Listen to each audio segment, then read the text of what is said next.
Committee के law के अनुसार हेड कलेक्टर है और अन्य जो महंत और अन्य जो सदस्य 4-5 लोग वो लोग इस आंदोलन को दबोचने का प्लान कर रहे हैं। पुलिस प्रशासन के द्वारा डराने का प्लान कर रहे हैं। किसी को अंदर भेजकर गोलियों से उड़ा देंगे। एक कोई आदमी को भेजा, एक बंदे को कहा गोली से उड़ा देंगे। तो ये जो देखिए वैन को यहाँ खड़ा किया, सवेरे सामने खड़ा किया था ताकि देखे नहीं। जैसे G20 दिल्ली में G20 हुआ था तो नरेंद्र मोदी और अमित शाह के लोगों ने जो स्लम बस्तियाँ था, झोपड़पट्टियाँ था, उसको पर्दा लगाकर, ग्रीन पर्दा लगाकर दबा दिया था। वैसे ये यहाँ ऐसी वैन खड़ी करके देश और विदेश के लोगों को और देश भर से जो आते हैं, मन से आते हैं, उपासक आते हैं, उनको पता न चले इसीलिए ऐसी वैन खड़ी कर रहे हैं। दिन में तो हमारे लोगों के साथ वो तू मैं कर रहा था, जब हमारे कह रहे थे कि इसको हटाओ, क्यों खड़ी कर रहे हो। ये BTMC दान लेने के लिए बैठा है, ये इसके लिए बैठा है। ये लोगों के हमारा मुद्दा न्याय का मुद्दा है, हमारा मुद्दा नैतिक मुद्दा है। उन लोगों का जो कब्जा है वो नाजायज़ कब्जा है।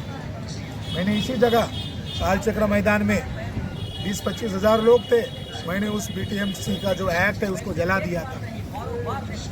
आने वाले समय में ये ऑल इंडिया में जला दिया जाएगा। सरकार इस पर पहल नहीं की तो फिर आगे के कदम क्या? तो 2025 में बिहार में चुनाव है।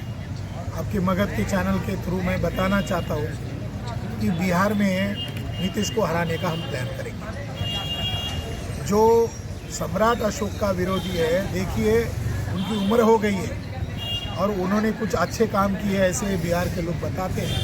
वो बुद्ध धर्म के चाहने वाले हैं, मगर इस उम्र में वो BTMC पर ब्राह्मणों का कब्जा अगर हटाते नहीं हैं तो नीतीश जी के खिलाफ देश और दुनिया में लोग गालियाँ देंगे कि उनके पास अवसर था, उनके पास पावर था, यहाँ से गए, मुँह छुपा कर गए।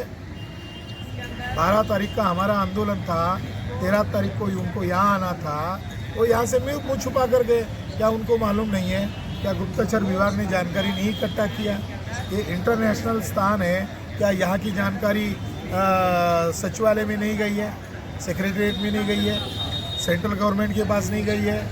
तो इसका खामियाजा उनको भुगतना पड़ेगा। इस मौके पर मैं यही कहना चाहता हूँ। अभी आपने कहा कि नीतीश जी को आप हराएंगे, तो फिर जिताएंगे किस पर भरोसा किया जाए कि कौन न्याय देगा? तो हम जो कह रहे हैं, जिसके पास आज पावर है उसको हराएंगे, ये भी तो बदला है। उसके खिलाफ अभियान चलाएंगे। जितना वो कष्ट दे रहे हैं दुनिया भर के लोगों को, या हॉर्न बजता है, या DJ बजता है, यहाँ आदमी को शिव का चेहरा बनाया जाता है, DJ लाया जाता है, यहाँ बाजा बजा कर लेकर आते हैं। ये भारत का नाक कटवाने का काम BTMC के लोग क्यों कर रहे हैं? कल एक महिला आई बेल्जियम की, वो कह रही है कि मेरी बॉडी को इस तरीके से टच किया गया, मेरे साथ सेक्सुअल हैरेसमेंट किया, और उसने लेटर दिखाया जो सेक्रेटरी है महिला कि मैंने उसको लिखित कंप्लेंट की है कि मेरे साथ जो एंट्री चेकअप किया जा रहा है।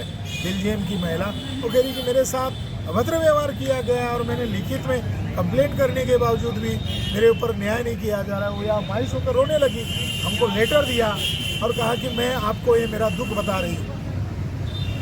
ये भारत की छवि खराब करने का प्लान BTMC के लोग नहीं कर रहे हैं। उनका दायित्व था, वो कौन कर्मचारी उनको बुलाते, हाँ इसमें से कौन है, इसमें से कौन है, क्यों आपने ऐसा किया, चाहे नाटक ही क्यों ना हो, उसके सामने वो डराती धमकाती, तो ये माना जाता कि वो फॉरेनर लोग जो बहुत रिस्पेक्ट से यहाँ आते हैं, इस मिट्टी को नमन करने आते हैं, उसको रोकर जाना पड़ा। ये BTMC का ये काली करतूत है। यहाँ एक स्थानिक MLA है दास जी, सतीश दास ने ये जो बुद्धा फेस्टिवल हुआ, यहाँ लाखों रुपए का, करोड़ों रुपए का कैसे घपला किया और BTMC के कार्यालय में बैठकर फर्जी बिल कैसे बनाए, वो ऑन रिकॉर्ड मीडिया के सामने बताया। जब ये जानकारी लीक हो गई तो सेक्रेटरी महोदया उनके ही स्टाफ को धमका रही है कि हमारे ऑफिस का रिकॉर्ड बाहर कैसे लीक हो गया, जबकि उन्होंने जांच करने का आदेश देना चाहिए था सेक्रेटरी होने के नाते। ये कौन कर रहा है भ्रष्टाचार? इससे बीटीएमसी बदनाम हो रही है। तो बीटीएमसी के ऊपर विधर्मियों का कब्जा होने से राष्ट्रीय अंतर्राष्ट्रीय बदनामी हो रही है। ये होली प्लेस है, ये पॉलिटिक्स करने का जगह नहीं है, ड्रामा करने का जगह नहीं है, छल कपट करने का जगह नहीं है। जो देश दुनिया के लोग आ रहे हैं, क्या विदेशी करेंसी लेने के लिए आपने ये डोनेशन ऑफिस खोला है? क्या इनको सुविधा देने के लिए खोला है? बहुत गंभीर बात है और इस गंभीर बात को लेकर हमें यहाँ मजबूरन बैठना पड़ रहा है। भूख हड़ताल करना, अमरण अनशन करना, और वो भी मंच के द्वारा किया जा रहा है। 3-4 मंच बेहोश होकर गिर गए। प्रशासन के लोग अनदेखा कर रहे, फोन कर रहे, आए क्या, हंसते हुए। तो ये जो उनका रवैया है, ये रवैया वो एंटी बुद्धिस्ट है ना।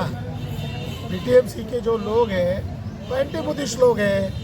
उन्हें बुद्धिज्म से कुछ लेना देना नहीं है, उन्हें पैसे से लेना देना है। सबसे बता